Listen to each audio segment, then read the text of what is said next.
Senior Asia কাপের trophy নিয়ে পালিয়ে গিয়েছিলেন, তবে রাইজিং স্টার এশিয়া কাপের চ্যাম্পিয়নদের হাতে ট্রফি তুলে দিলেন মহসিন নকভী। তারই দেশ পাকিস্তান চ্যাম্পিয়ন হচ্ছে রবিবার, তাই হাসি মুখে চ্যাম্পিয়নদের হাতে ট্রফি তুলে দিলেন পিসিবি প্রধান। উল্লেখ্য, চলতি বছরেরই সেপ্টেম্বর মাসে এশিয়া কাপ জেতে ভারত। পাক মন্ত্রী নকভীর হাত থেকে ট্রফি নিতে চাননি সূর্যকুমার যাদবরা। এখনো পর্যন্ত এশিয়া কাপ ট্রফি আসেনি ভারতের হাতে। সেমিফাইনালে হেরে রাইজিং স্টার এশিয়া কাপ থেকে আগেই বিদায় নিয়েছিল ভারত।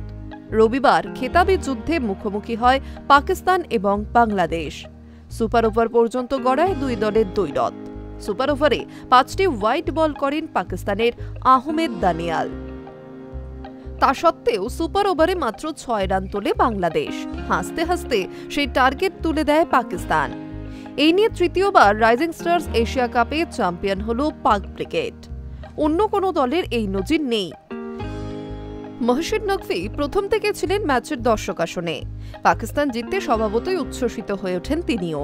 পরে ট্রফি তুলে দেন চ্যাম্পিয়ন পাকিস্তান শাহিনসের অধিনায়ক ইরফান খান নিয়াজির হাতে।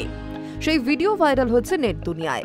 ভিডিও দেখে নেটিজেনদের একাংশের কটাক্ষ, যাক কেউ অন্তত নকভীর হাত থেকে ট্রফি নিয়েছে।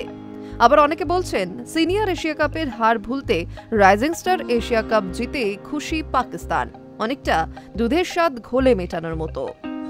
উল্লেখ্য, পাকিস্তানকে হারিয়ে এশিয়া কাপ চ্যাম্পিয়ন হয়েছে ভারত, কিন্তু 2 মাস করাতে চললেও ট্রফি নিয়ে নাটক এখনো অব্যাহত। টিম ইন্ডিয়াকে ট্রফি ফেরাতে নানান হুমকি ধুমকিও পর্যন্ত দিয়েছেন Mohsin Naqvi.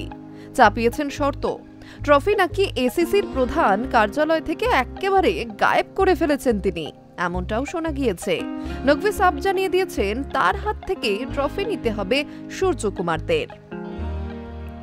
High news network.